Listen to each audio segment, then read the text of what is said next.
कभी ऐसा योग लगे आपके जीवन में कि आप जिस व्यापार को आपने करा उस व्यापार में आपको फल नहीं मिला, फिर आपने व्यापार चेंज करा, फिर बदल कर देखा, फिर उस व्यापार को कर देखा, उसमें फल नहीं मिला, फिर आपने वापिस व्यापार को बदलने का विचार किया, तो हमारा निवेदन रहेगा उस व्यापार को बदलने से पहले एक काम जरूर कर देखना। 3 स्थान पर बेलपत्र को चढ़ाकर देखिएगा। अगर आपको लगे कि मैंने व्यापार बदल लिया, एक बार बदला, कई लोग ऐसे भी होते हैं जो पैसा इकट्ठा करते हैं, धन एकत्रित करते हैं, और कोई व्यापार ऐसा कर लेते हैं जिस व्यापार में धन चले जाता है तो वो धन वापिस नहीं आता महाराज, वो व्यापार का धन वापिस नहीं आ पाता।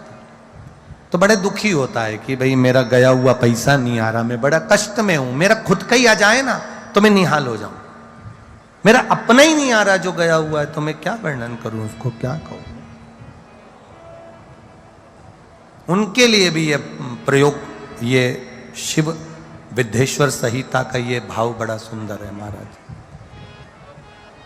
आप व्यापार पर व्यापार बदल कर देख लिए, धन भी हमारा कहीं डूब गया, आ नहीं रहा है, तो प्रयास करना। 3 स्थान पर चढ़ाई गई बेलपत्र हमें सुख का अनुभव करा देती, बहुत ध्यान लगाइएगा।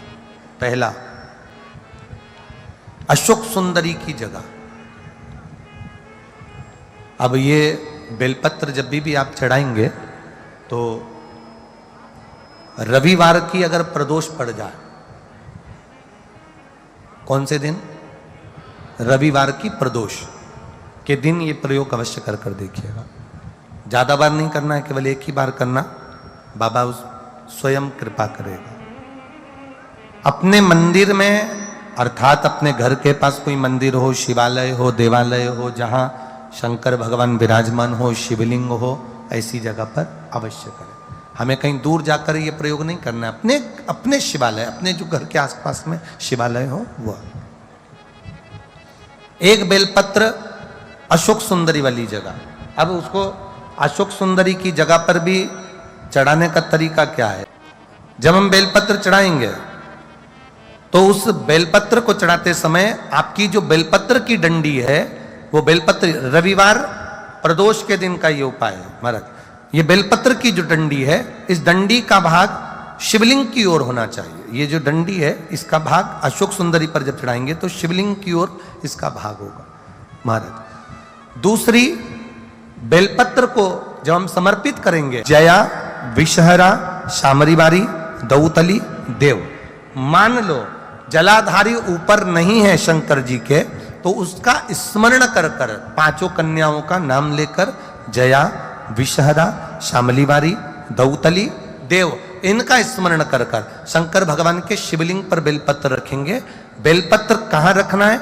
आप अगर यहां बैठे हो तो आपके विपरीत में डंडी का मुख होना चाहिए। ये बेलपत्र की जो डंडी है, इसका मुख आपके विपरीत में हो। आप यहां बैठे हो तो डंडी उधर होगी, आप इधर बैठे हो तो डंडी का मुख इधर होगा, आप उधर बैठे हो तो डंडी का मुख इधर होगा। आपके ठीक विपरीत की ओर डंडी का मुख हो।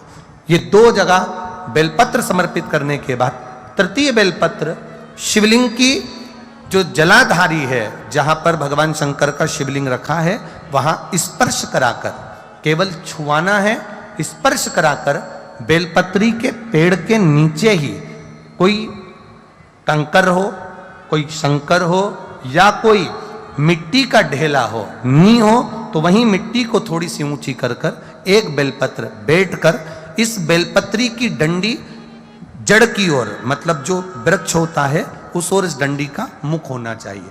ये 3 रविवार के प्रदोष के दिन शंकर भगवान पर चढ़ाई गई बेलपत्र से हमारा गया हुआ धन भी पुनः आने का रहता है, और हमारा जो व्यापार बार बार बंद हो रहा है, शिव की कृपा से एक बार चालू तो चालू हो ही जाता है। शिव तत्व को जान, और निवेदन है सब भाव से करना है, हृदय चित्त आनंद जो विषय